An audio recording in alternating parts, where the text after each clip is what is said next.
Most people don't become wealthy because of one big investment. They build wealth through one simple habit: investing consistently, month after month, year after year. And today I want to show you what that habit can really turn into. Because investing $1,000 a month over time doesn't just produce good results, it can be life-changing. But if that number feels out of reach, stay with me, because this isn't really about $1,000. It's about the power of consistency and what steady investing can do no matter the amount you start with. Over 30 years, investing $1,000 a month could grow to well over $1 million. And here's the surprising part: most of that growth happens in the last 10 years. So today we're going to look at what investing $1,000 a month could turn into over time using realistic market returns. But we're not stopping there, because most people don't start at $1,000 a month, and that's completely normal. We'll also break this down into smaller amounts so you can see how the same strategy works at any level. And by the end of the video, you'll understand why the habit of investing consistently matters far more than the amount that you start with. Hi, I'm Greg Hardy, and welcome back to the channel, and thank you for being here. We cover all things personal finance, investing, and building a secure financial future. So if you're serious about taking control of your money and also learning something new every week, make sure to subscribe to the channel and like this video. It really helps the channel out and gets this information to more people who need it. Thank you. Before we get into the numbers, I want to acknowledge something important. Most people are not investing $1,000 a month, and that's completely normal. If you're investing $100, $200, or you're just getting started, you're already moving in the right direction. Too many people look at the bigger numbers and feel like they're behind, and that feeling alone keeps them from starting at all. So the purpose of this video isn't to tell you what you should be investing or to make you feel like you're not doing enough. The goal here is to show you what consistent investing can do over time. Because whether you're starting with $100 or $1,000, the math works the same. The difference is simply how fast the results grow. What really builds wealth isn't starting with a large amount, it's building the habit, increasing your contributions as your income grows, and staying consistent year after year. Time and discipline matter far more than the number that you start with. For this example, we'll keep things simple and realistic. We'll assume you're investing $1,000 every month into a broad market index fund, something that tracks the overall US stock market like the S&P 500. This isn't about picking the perfect stock or timing the market. It's about steady, long-term investing into a diversified fund and letting the market do its thing over time. We'll also look at 3 different return scenarios to keep the expectations grounded. A conservative return of around 6%, an average long-term return of around 8%, and a stronger market environment at 10%. The goal isn't to predict exactly what the market will do, but to give you a realistic range of outcomes so you can see how consistent investing grows over time under different conditions. So let's start with the first 10 years. If you invest $1,000 a month, you'll contribute a total of $120,000. At a 6% return, that grows to around $164,000. At 8%, it's around $182,000. And at 10%, you're looking at roughly $202,000. I mean, that's solid progress, but this is also the stage where many investors feel underwhelmed because the growth doesn't seem dramatic compared to the effort. And this is where discouragement often sets in. You're doing the work, you're making the contributions, and staying consistent, but the results feel slow. Many people start to question whether it's even worth it or not, or they get tempted to change strategies, chase higher returns, or stop altogether. This early phase is normal. Compounding always feels quiet in the beginning, and this is where most investors make a mistake. They quit before the growth shows up. Now let's move to the 20-year mark. By this point, you've contributed $240,000. At a 6% return, your account grows to about $456,000. At 8%, it reaches roughly $573,000.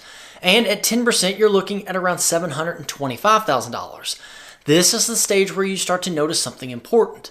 The market is beginning to contribute almost as much growth as you are. The longer you stay invested, the more the balance itself starts working for you. Growth begins to accelerate because you're earning returns not just on your contributions, but on the years of accumulated gains too. And even though these numbers are strong, we're still not at the point where compounding does its most powerful work. So let's take a look at what happens after 30 years. Over that time, you've contributed a total of $360,000. At a 6% return, the account grows to about $980,000. At 8%, it reaches roughly $1.4 million. And at 10%, the balance climbs to around $2.1 million. This is where compounding really takes over. The majority of the growth happens in the later years, not the early ones. And that's why consistency matters so much. The investors who build real wealth aren't the ones who look for quick results. They're the ones who stay patient long enough for time and compounding to do its work. Here's the real takeaway from all this, and I've mentioned this before. This isn't about $1,000 a month. It's about the habit of investing consistently. Once you build the discipline to invest on a regular schedule, you've already put the most important piece in place. The amount you invest today isn't what determines your long-term success. Your consistency is. And the reality of it is, most people don't start big. They start with what they can afford. Then over time, as their income grows, debts get paid off or expenses go down, they increase their contributions. Maybe you start with $100 a month, then you move to $300 a month, then $500, and eventually much more. Wealth is usually built through gradual progress, not big jumps. And that's how most long-term investors reach higher contribution levels. They didn't wait until they could invest a large amount to begin. They started small, built the habit, and then let their contributions grow along with their life. The people who build meaningful wealth aren't the ones who started big. They're the ones who started early, stayed consistent, and kept increasing their investments year after year. So let's bring this down to a level that feels more realistic for most people. Using that same 30-year timeline and an 8% average return, here's what different monthly contributions could grow into. Investing $100 a month becomes about $142,000. At $300 a month, that grows to roughly $425,000. $500 a month turns into around $710,000.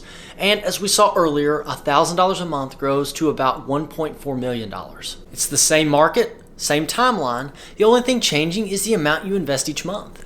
This is important to know because it shows the strategy itself doesn't change based on your starting point.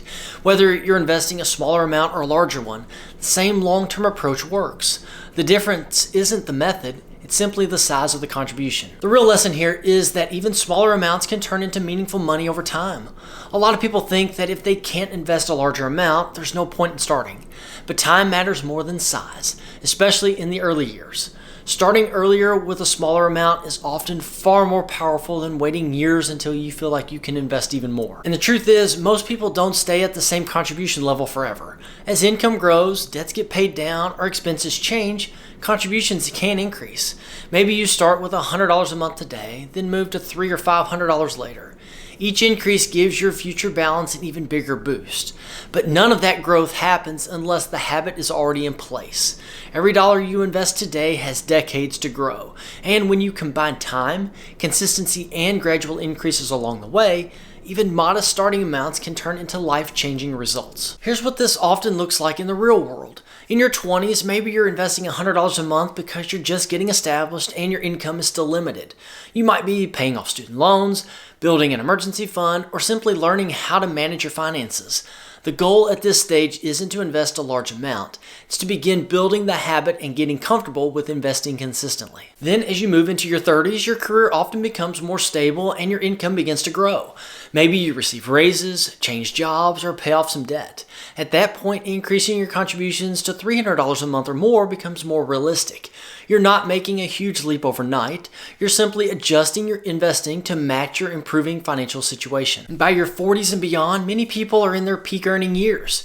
Major debts may be reduced, and your financial priorities become more focused on long-term security and retirement. This is when contributions of $700,000 or more each month often become possible. That's how most people reach higher investment levels. They don't start there, they grow into it gradually. And each increase gives those new dollars years or even decades to compound and make a meaningful difference. If there's one thing that I've seen over the years, it's this. Wealth is rarely built through big, dramatic moves. It's not about finding the perfect investment, timing the market, or making one great decision. Real wealth is usually the results of small, steady choices made month after month, year after year. The investors who succeed long-term aren't the ones chasing the next opportunity. They're the ones who stay consistent no matter what the market is doing. I mean, don't get me wrong, the amount you invest does matter, but the habit matters even more. A consistent investor who steadily contributes over time will almost always come out ahead of someone who invests larger amounts but stops, starts, or tries to time their way in and out. Consistency builds momentum, and momentum is what allows compounding to do its work. In the long run, steady contributions and patience beat size almost every time. At the end of the day, building wealth isn't about hitting some perfect number or waiting until you feel like you can invest more. It's about making the decision to start and then staying consistent long enough for time to work in your favor. The market is always going to go up and down. Life is going to change, and there will be seasons where progress feels slow. But the people who reach financial security aren't the ones who waited for the perfect moment. They're the ones who kept showing up month after month and let consistency do the heavy lifting. If you take anything away from this, let it be this. Focus less on the amount and more on the habit. Start where you are, increase when you can, and give your investments time to grow. Because when consistency and time work together, the results can be far bigger than what most people expect. And I'd love to hear from you. What amount did you start investing with? Or what is your goal to work towards? Please let me know in the comments. Now, if you found this video eye-opening, don't keep it to yourself. Share it with someone who you think needs to hear it. And if you want more practical, no-nonsense advice on building wealth and securing your financial future, then check out this video here. And also, please make sure to subscribe. Thank you for watching, and I'll see you in the next one.